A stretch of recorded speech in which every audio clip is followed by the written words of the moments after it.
I'll know what it's about. So I think someone was going to give a thumbs up or a thumbs down. So to get started today, like Pip said, I'm going to take you through where the digital universe is in New Zealand today. We're going to have a look at the technology infrastructure in households, adoption and ownership of devices, also social media activity, banking activity, online shopping activity, and then finally a comparison with Australia, just to get an understanding of two countries which are very close in so many ways, and just to understand what are the similarities and differences in terms of the digital universe in both of those countries. Just recently we did one in Indonesia where we did a side-by-side of Australia and Indonesia. You might say that sounds a bit strange. It went down really well in terms of, obviously, in Jakarta things are very, very different to what it is in both New Zealand and Australia. But they found it really interesting just to understand the possibilities of where they may go to and what the future might bring. So it's sometimes really interesting to compare countries to put some context around that. So just a couple of quick words before we get going. So it's obvious to say that the digital universe has had a very profound impact on every aspect of our lives. If it's just things like the way we communicate with people, the way we consume media, the way we buy things these days, the way we interact with financial services companies like banks. The other thing I often think about too is this whole concept of the blessing and the curse. So in some respects, things like mobile devices and technology have actually provided an enormous amount of convenience, time saving in terms of we were able to get so many more things done and do things faster and access things that we couldn't before. But at the same time, I think it's sort of robbed us of a lot of time as well, in terms of it's always on, it's always with us. People have such high expectations now in terms of how quickly you will respond to them. And also have increasingly high levels of expectations even of companies in terms of service levels around problem resolution and even things like price and range of goods, because people are able to now compare many more things than they could in the past and understand what of their retailers or banks and how do they perform relative to other companies not only in New Zealand but around the world. So a much higher level of expectation around delivery of service and product.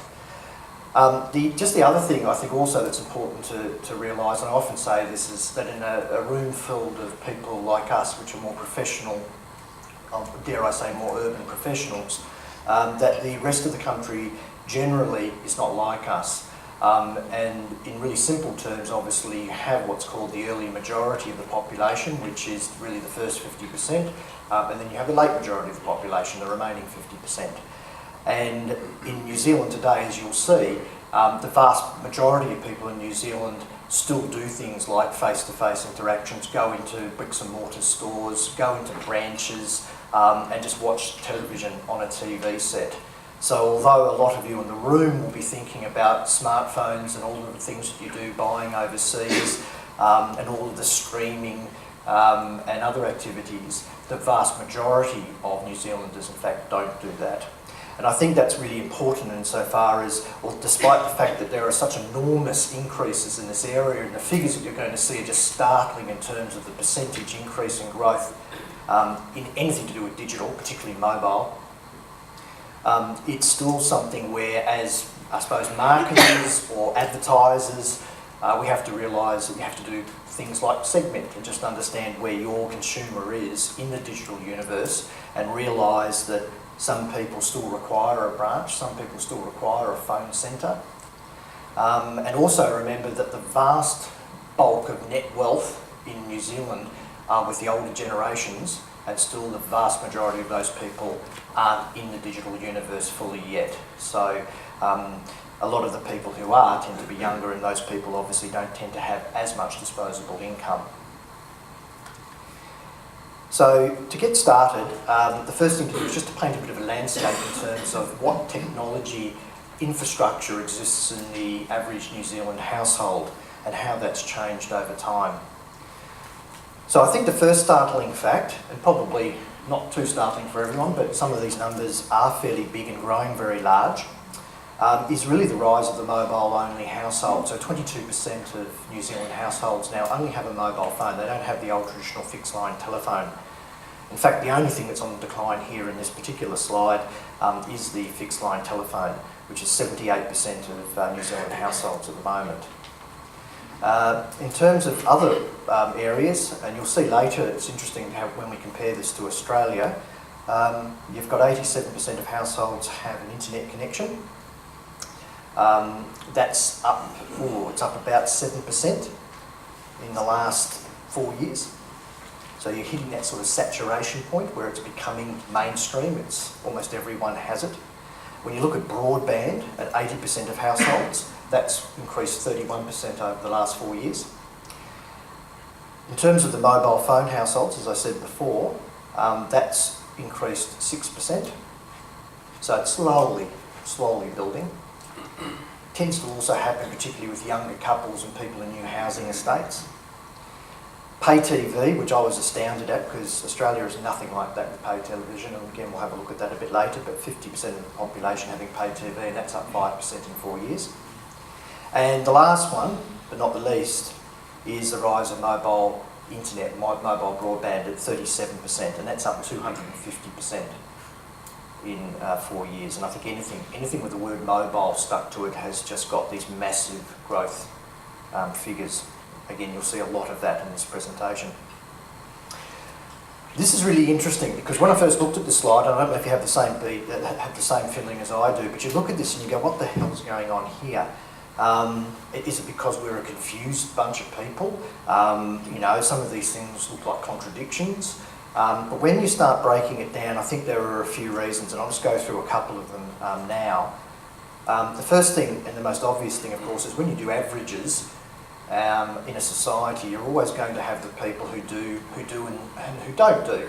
So obviously this is going to be a product of those people who are very much engaged on the internet and the digital universe, and still the half the population that are sitting on the sidelines. So to some degree, when you roll that up into an average, you can get these sort of strange numbers where you go, what's going on here? But the other thing is, I think also when I look at this, I sort of start to realise that as an early adopter, I think I'm an early adopter, and I don't know if there are any other early adopters in the room, but I start to think I agree with a lot of these things. So if I have a look at 61% are worried about privacy invasion, I think it's fair to say, although I do an awful lot of stuff on the internet, I actually am worried about privacy invasion. Technology gives me more control over my life. Sometimes I'm not quite sure about that. Sometimes I feel quite the opposite. I think the example I often use is that I've spent, I can't tell you how much money I've spent building things like media centre PCs, and I've spent all my time building them and I've spent no time actually watching them. And sometimes I think they just completely overrule me. So I'd be quite ambivalent on that if I was being honest about it. Technology's changing too fast.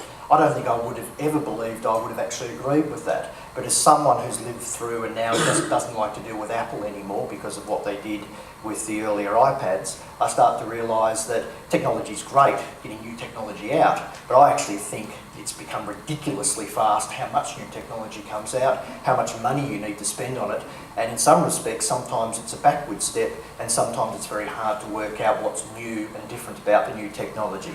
So I'm starting to find myself agreeing with something that you would actually think is in the realms of older generations who'd be saying, well, it's moving too fast, I don't understand it. I agree from the other point of view.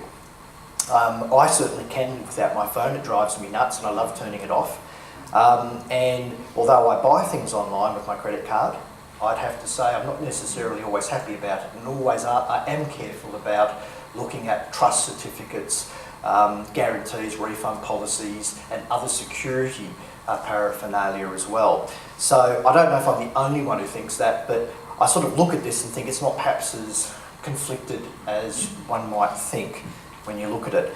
Just a couple more things. Privacy, the interesting fact is 61% are worried about privacy, and that's actually increased 11%. So it's not something that's coming down. And I think most recently you've had the Kim.com issue and the new privacy spying sort of bill coming in. So obviously it's pretty top of mind, and I think regardless if you are an early adopter or in a late majority, these sorts of things do play on people's minds and it is of concern. In terms of technology changing too fast, that's up 4%. Then you have things like happy to give your credit card details. That's actually up 30%. So people are becoming more comfortable providing their credit card details. I don't know if the microphone's gone off. It might be just me. It has. It has. I thought that was the case. How did that happen? That's technology. We just thought you'd lowered your voice. No, it still works, I don't know. But no idea, there's technology for you. The other area is people can't live without their phone. That's actually up 13%. And I think that's also particularly driven by you get anything that's mobile related. We'll move to the next slide. This is really interesting. This is looking at growth in technology devices. So it's one thing to have the infrastructure, and there's another thing which is all about, of course, your attitude to technology, whether or not you actually think it's an enabler or otherwise. Then, of course, you need to be able to purchase the technology. And you'll find here some really interesting pieces, and again, you'll see the smartphone is up 227% in terms of ownership of smartphones, at 1.4 million people with a smartphone. So again, massive growth figures around that, anything to do with the M word. Tablet computers, up 557%, 1.1 million people with a tablet computer. E-reader, up 478%, etc. I think the two, perhaps, what would you say, the ones that haven't really done anything, or in fact gone backwards, are the old-fashioned desktop computer is actually seeing a decline, and that is quite predictable. I would have expected that. As more and more people use mobile devices instead of the old traditional desktop device. And the other one that's not shown here is the old netbook. And that had a little bit of a go, as everyone knows, for a period of time, somewhere between the notebook and the tablet. And that's never particularly taken off, and you've seen only about an 8% increase in netbooks.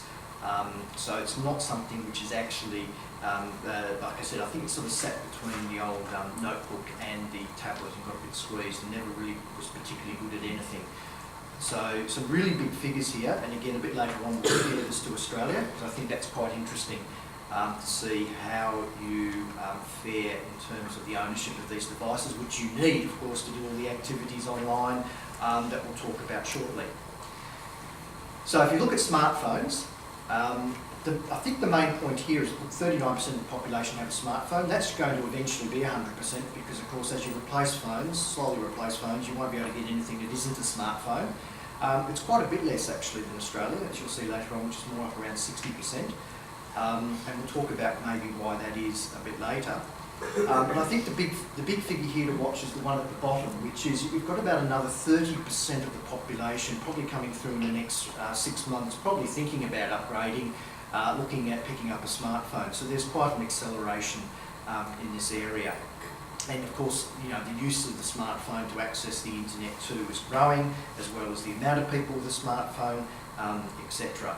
And you know, we spoke at a retail conference, and eBay, which I know is not as big here as it is in places like Australia and elsewhere, but you know, big, huge, you know, online sort of shopping mall, for want of a better term, you know, said to people when they asked what is going to be the next biggest thing, what's on the horizon, and although it sounds really obvious to say it now, mobile, anything to do with mobile, m-commerce, the mobile really is singularly the one device that's probably just transformed the way we do everything. I suppose if you think about the last 10, 20 years, perhaps it's the biggest thing since the colour television. I don't know, but it's certainly a very important device that's always on, always with you, and has really changed fundamentally the way we interact and socialise and watch media, etc. It's so funny to see in Australia where I live. I catch the train. No one reads the newspaper on the trains anymore. They're all sitting on their smartphones, either watching a catch-up TV show or doing some email or whatever it might be. So it's certainly ubiquitous. The other really interesting thing about smartphone is it's not just about the fact that the smartphone's always on and you do all these great things with it. We've now sort of believed that smartphone has this amplification piece to it, where if you've got a smartphone, you then just do everything else a whole lot more, which is really interesting. And I think one of the reasons for that is, apart from the device itself, is in New Zealand today, it's still slightly more on the early adopter side. So if you think about that curve of people from early adopters through to mid-market, through to technophobic people who tend to run the opposite direction from technology, which usually runs in the direction of professionals and younger people right through to the older generations who are less comfortable with devices. Smartphones still sitting very much in that earlier segment, the first half of the New Zealand population. And the reason I stress that is because by their very nature, the early majority of any population who take up technology and do things tends to do more of it anyway, because they're more comfortable, they probably have the means financially to do so, it's probably related to their career and work, or if they're young, which we call digital life, they've probably just grown up with technology and they've never known any other way. So I think that this amplification certainly is a product of the smartphone device itself, but I also think it's a product of, at the moment in New Zealand, the people who have this smartphone really embrace technology, really get it, and it's really part of the way they run their lives. So you'll get some really interesting figures here, and I think they're quite startling in terms of just the multiplication factors you get across each of these categories. E.g., if you have a smartphone, you're 10 times higher to shop online than if you don't. Now, is that a product of the smartphone, or is it a product of the person who's the early adopter behind the smartphone? Like I said, probably a bit of both. But you can see that the smartphone is responsible for changing behaviour, particularly I think in apps like online banking, which have really started to take off because it is very convenient, very easy to do, and you've got instant access to all of your finances and all of your transactions. So some of these things also make a great deal of sense when they're put on a smartphone device. The other one, of course, is the fact that the smartphone has done things like wipe the floor when it comes down to multimedia devices. So rather than having your old media players, almost everyone with a smartphone, I think it's something like 87%, now use it as a multimedia device, and that's not just having your music on it, you'll have your videos on it, you'll have your photos on it, and that's quite apart from then streaming video, streaming radio, and other things. So it really is a portable multimedia device, and that's why so many people love them. And you can see here in terms of, it's not only the media device, but in terms of reading magazines and reading newspapers, and I suspect a lot of people in the room here probably have their magazine subscriptions and their newspaper subscriptions, probably a music download subscription on their smartphone, so it just sort of has your entire library of pieces on that one small device. And just recently I got a Galaxy S4, because like I said before, I've left Apple because I don't like them anymore. And just the fact that you can stick a 64 gig SD card into it, it's just amazing how much storage you can have on these devices and the things that you can do. In terms of the first of the few areas that we'll just delve into a little bit more is just the area of community and the impact of social media and how the digital universe has changed the fabric of the way we interact. I've often said this in terms of, social media on the internet is like word of mouth on steroids. You can call it whatever you like, but the answer is word of mouth has existed for so many years. The concept of advocacy, talking to people, giving advice, seeking advice, but they used to be limited by physical interactions. In terms of you're either down to a pub, or you're a football club, or you're in a local church group, wherever it might be, people asked you about things and what you should do and what you should see and what you should read. And of course what the digital universe has done quite obviously is amplified that. So it's taken word of mouth, which is really limited by what you can do in a physical interactive environment, and it's given one individual, of course, the ability to be a publisher or an entire media house. So this would be one area where the concept of amplification is really important, and of course we all know in the news how, if you want to get a company to pay attention to you, if you are to post something on Facebook or you'd be on Twitter and you're able to say something negative, how quickly you'll get a response. I was at a superannuation conference not long ago where in fact the concept of social media was almost banned from the discussion. It was a superannuation marketing conference, which is quite unique because they were trying to say how do you market a product that's fairly boring to most people, and young people where it seems so far away in their life about putting some money away for their retirement. And they started to go, there's so much buzz around social media and Facebook and digital marketing of any kind. I think there was a fairly sobering discussion there to say, yes, it's important, and yes, you can't ignore it, and yes, some businesses with some customers may be more inclined to use these social platforms. But again, like